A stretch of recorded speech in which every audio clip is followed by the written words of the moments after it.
Hello guys, welcome back to my channel. In our previous video हमने बात की थी फ्लावर के डिफरेंट स्ट्रक्चर के बारे में एंड इसके डिफरेंट पार्ट्स के बारे में, एक बेसिक इंट्रोडक्शन था। तो आज की वीडियो में हम बात करने वाले हैं फ्लावर के डिफरेंट जो पार्ट्स हैं, that is calyx, corolla, androecium and gynoecium के डिटेल स्ट्रक्चर के बारे में। तो हमने फ्लावर की डिफरेंट पार्ट्स में देखा था, one is calyx, corolla, androecium and gynosium. Calyx as we all know, हमने पिछले वीडियोस में भी ये बात की थी। Calyx is the green part of flower. Flower के जो ग्रीन पार्ट है ये हो गया पेडिकल, एंड उसके बाद जो ग्रीन पार्ट है that green part is calyx.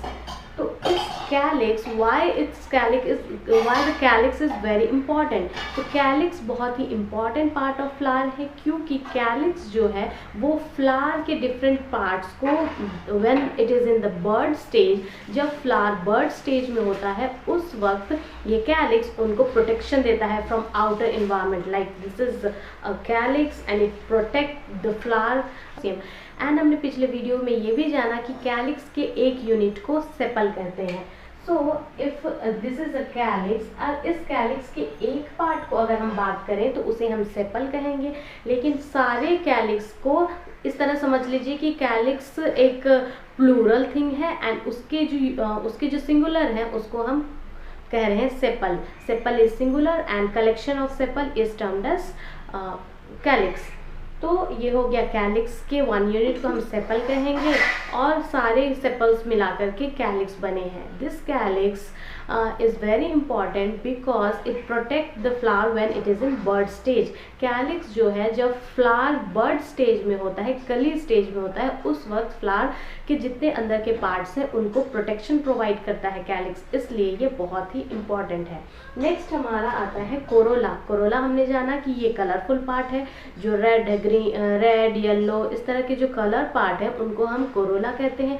Corolla के वन यूनिट को कहते हैं पेटल। हमने पिछले क्लास में भी जाना है कि इसके वन यूनिट को हम पेटल कहते हैं। Petal is singular, plural is corolla. Corolla के वन यूनिट को पेटल कहेंगे। एंड ये जो कोरोला है ये क्यों इम्पॉर्टेंट है फ्लावर में, ये क्यों ज़रूरी है? Because this colourful part of flower attract insects. जितने भी इंसेक्ट्स हैं उनको attract insects so that pollination takes place. Pollination हम अगले क्लास में बताएंगे कि ये पॉलिनेशन होता क्या है। तो ये जो कलरफुल पार्ट ऑफ फ्लावर है वो बहुत ही इंपॉर्टेंट है, so that this colourful things attract insects so that reproduction and pollination takes place. Next is androecium. हमने एंड्रोसियम जाना, it is the male part of male reproductive part, and this male reproductive part one unit is termed as stamen. इसे हम कहते हैं stamen one unit को, and so many stamen together termed as androsium. It is the male reproductive part of flower, and gynosium is the female reproductive flower, and one unit is termed as pistil. इसके one unit को हम pistil कहते हैं। तो calyx and Corolla, तो ये हो गया कैलिक्स एंड कोरोला, ये हमारे नॉन एसेंशियल पार्ट में आते हैं। these are non-essential part of flower, but this androsium and gynosium are the essential part of flower, because इन्हीं दोनों के वजह से ही पॉलिनेशन होगा, फर्टिलाइजेशन होगा, अल्टीमेटली रिप्रोडक्शन होगा। तो हमने जाना कि androecium is the male reproductive part of flower and its one unit is termed as stamen. अगर हम एक स्टेमन के स्ट्रक्चर को देखेंगे, one stamen means one male reproductive जो है उसके हम स्ट्रक्चर को देखेंगे, then will find a structure like this. इसके स्ट्रक्चर इस तरह से होंगे, इस तरह का स्ट्रक्चर होगा।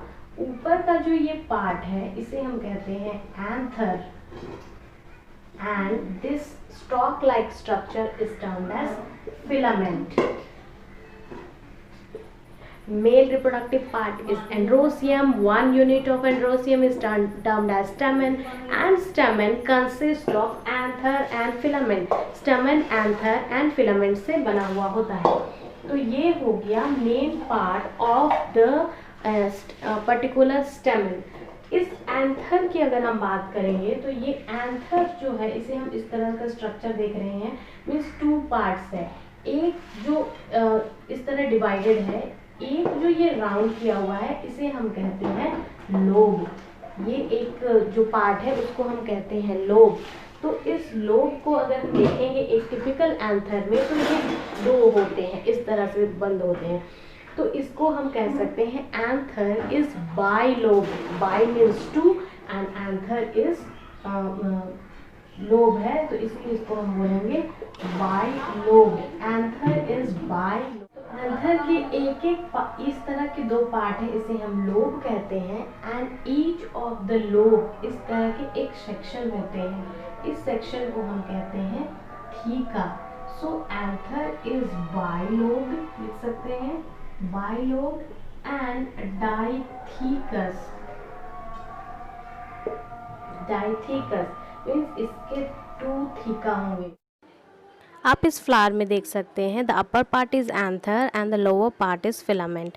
In the another flower you can see this is the bilobed anther.